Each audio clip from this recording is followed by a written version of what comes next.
I'm joined by the Labor frontbencher, Shadow Minister for Education and Women, Tanya Plibersek. It was a shock, as Michael Sukkar said there, the news around Kimberley Kitching, but she absolutely made her mark, didn't she, in just 5.5 years, Tanya?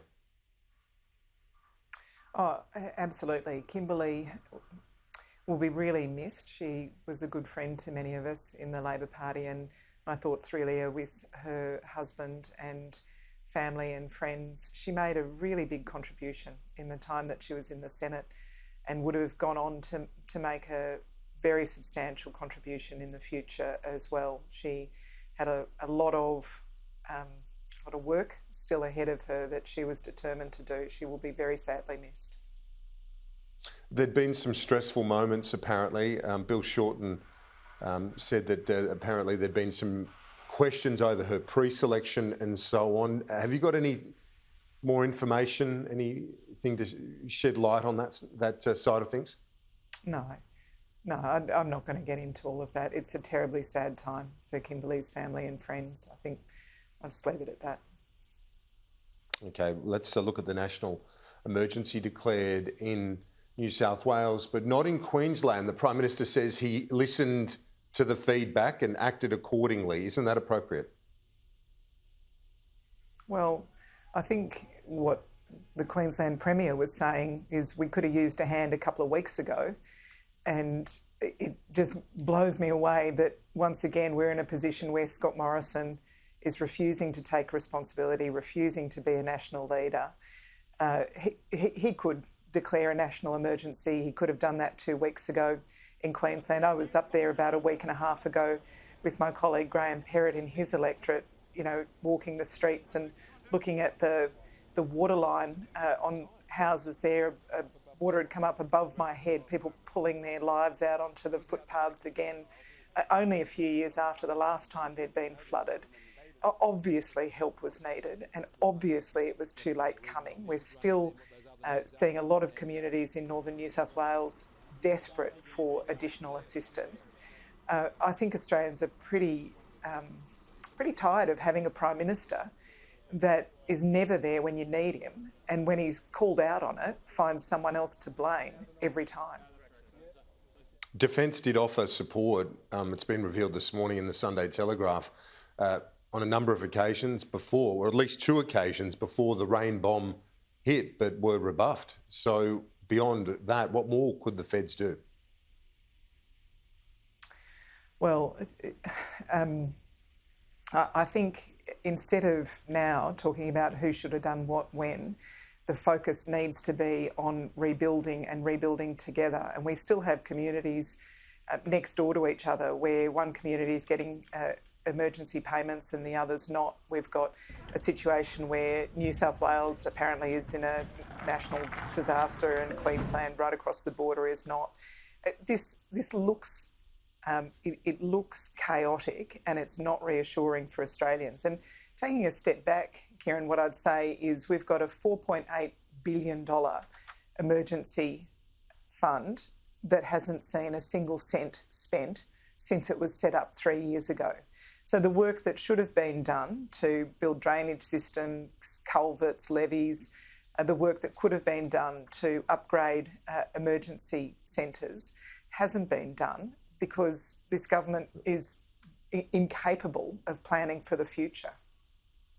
Let's talk about planning for the future on another front, on schools. The ACT is the only jurisdiction that is hitting the mark set by Gonski as part of that funding plan for a fair funding level coming up to 10 years ago now. Will Labor, if you win, commit to a Gonski-type funding for schools if you win in a few months from now?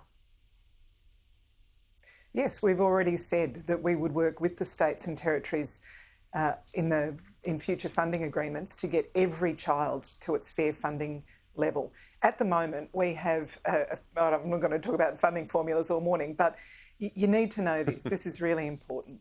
Catholic and independent schools will get to their fair funding level under the funding arrangements that the federal government's set. Public schools never will. Under the formula that the Liberals introduced, public schools will never get to the fair funding level for every student. So instead of what David Gonski originally said, he talked about sector-blind, needs-based funding. We don't have that at all. We have, for Catholic and independent schools, a formula that quite rightly gets every kid to their fair funding level. For public schools that teach 2/3 of Australian children, they will never get there under this government's formula. If you become Education Minister, and in that context, as you say, we don't want to get bogged down by funding models, but something that Andrew spoke to Michael Sukkar about is relevant to you as well, because so many kids have had their education disrupted, as you know, as a parent yourself. Do you have a plan for either secondary or primary for, I guess, a COVID catch-up for the education lost, which was substantial? Well, we absolutely do, yeah. We've set aside $440 million. About half of that money would go to to building.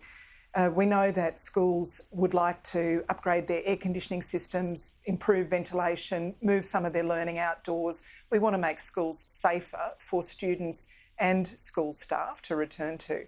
The other half of the money that we've set aside is actually for things like school counsellors, school psychologists, but also things like camps, so that kids can get to know each other again, can improve their mental health and well-being. It's been a really tough 2 years for kids. 60% of parents say they've worried about their kids' mental health and education during COVID. 60% of kids say that they feel like they've fallen behind.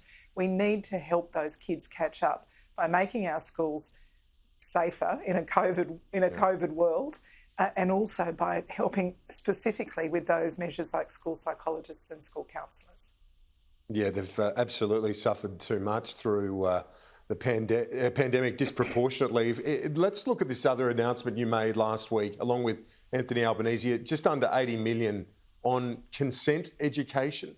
Some of the stats here are just so shocking to even try and get your head around. 1 in 5 Australian women experience sexual assault, 40% sexually harassed in the last 5 years alone. It's the only area, and you made the point during the week, where this crime rate's going up. All other crime rates are going down. This sounds like it's not just a 12-month, 18-month project here. There needs to be a fundamental shift. How does that happen? Well, we need to start young. So of course we need to deal with our legal and justice systems to make sure there's fewer rapists walking around the streets. We need to make it easier for people to go to court. It is highly traumatising if you're a victim of sexual assault to go through the court process. For many of them, they feel re-traumatised. It's important to make those changes to our laws and justice system now, but we also need to go back to working with kids from quite a young age in an age-appropriate way to teach them about what respectful relationships look like. You can start when kids are very little, talking to them about sharing, taking turns, not using their fists to solve problems. There's great programs out there that can set those attitudes early. And then as kids grow into their teens, when they're establishing romantic and sexual relationships, we have to be direct with them. What does consent look like? I say to my own kids, if it's not hell yeah, then it's no. We have to have those explicit discussions with teenagers, because we know that rates of sexual assault continue to climb. And one of the reasons, I've got to say, the average first age of viewing pornography in Australia today is 10 years old. These kids are getting their sex education from online pornography that is violent and degrading. And if we're not talking to them about what healthy, respectful relationships look like, then they're getting their information from somewhere else, and it's not. Should governments be taking that up with internet providers as well? Because that is unbelievable. Well, isn't it interesting that the big internet companies can manage to stop carrying Australian news pretty much overnight if it doesn't suit them, if it suits their economic interests not to, but apparently we can't really work out an age bar to stop 10-year-olds watching violent and degrading online pornography. I don't know. I really think this is an area where, yes, we should be working with the internet companies, but also as parents and families, as teachers in schools, we need to be talking to our young people about the fact this isn't real life. This isn't healthy stuff to be watching, and it's not the sort of thing that you should bring into your own relationships as an adult. Absolutely. And just finally, before we go, almost out of time, but the Treasurer and the Assistant Treasurer warning interest rates will rise. You heard the comments earlier from Michael Sukkar, and the Treasurer said a similar thing. This looks like this is going to be a problem, if the polls are right, that Labor's going to have to manage. It's not an easy thing to grapple with rates rising and cost of living soaring. Yeah, I think, there's pretty widespread agreement that rates will rise. It's how much and when that's the question. But even before COVID, this is a government that presided over 8 years of flatlining wages. And since then, we've seen everything go up but people's wages. So cost of petrol are through the roof, cost of housing, cost of groceries, all through the roof. Labor has a plan, first of all, to make sure that when companies do well, when businesses are successful, people's wages go up. We have to tackle the very low wages growth we've seen, in fact, wages going backwards. We also need to tackle cost of living, and in areas like childcare, making childcare cheaper for 86% of Australian families, making it cheaper to run a car by reducing the cost of electric vehicles so that people can buy a cheaper EV and have the benefit of the very low running costs of electric vehicles, saving $275 a year for the average family on their power bill. Labor has a plan to lighten the load on families. Everywhere you go, everyone I'm talking to will tell you that they haven't had a pay rise in years. Yeah. They've seen the purchasing power of their pay packet go backwards. The cost of living is the thing that people raise with me every day when I'm travelling around the country. This is something that Scott Morrison has absolutely failed on, because everything is going up except people's wages. Tanya Plibersek, thanks for your time this Sunday. Appreciate it. It's a pleasure.